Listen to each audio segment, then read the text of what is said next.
পুষ্টিগুণে ভরপুর ফলগুলির মধ্যে শীর্ষস্থানে পেঁপে। ভিটামিন এ, সি, ই এবং অ্যান্টিঅক্সিডেন্টে ভরপুর পেঁপেতে রয়েছে যথেষ্ট পরিমাণে ফাইবার। প্যাপাইন নামক উৎসেচক থাকায় পেঁপে খাবার হজম করতেও সাহায্য করে। গুণের শেষ নেই বটে, তা সত্ত্বেও পেঁপে কারোর জন্য ক্ষতিকর হতে পারে। National institute of health, national kidney foundation সহ একাধিক সংস্থার সমীক্ষা বলছে কাঁচা পেঁপে বেশি খেলে একাধিক সমস্যা দেখা দিতে পারে। যেমন কিডনিতে যাদের একবার পাথর হয়েছে তারা শরীরের প্রতি যত্নশীল না হলে এবং নিয়ম না মানলে ফের পাথর হওয়ার ঝুঁকি থাকে।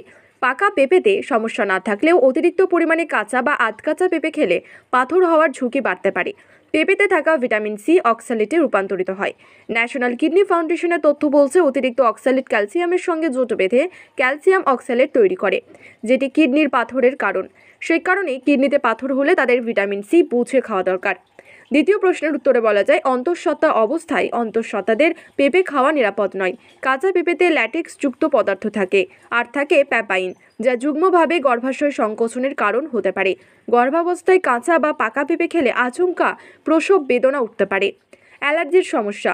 সায়েন্স ডিরেক্ট নামে জার্নালে প্রকাশিত গবেষণাপত্রে বলা হয়েছে পেঁপেতে রয়েছে চিটিনেজ নামক উৎসেচক। তাছাড়া ল্যাটেক্স থেকে কারো অ্যালার্জি হতে পারে।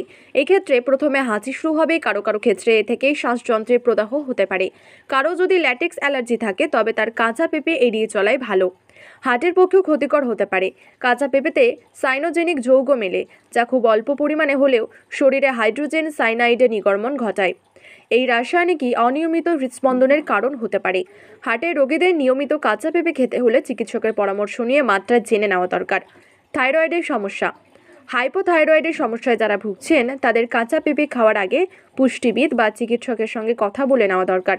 পেঁপেতে থাকা কোনো উপাদান থাইরয়েডের ক্রিয়ায় বাধা সৃষ্টি করে, ফলে অবসাদ, ওজন বৃদ্ধির মতো সমস্যা দেখা দিতে পারে।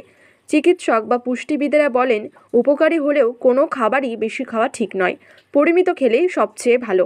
উপস্থাপনায় মধুমিতা, বিবি নিউজ।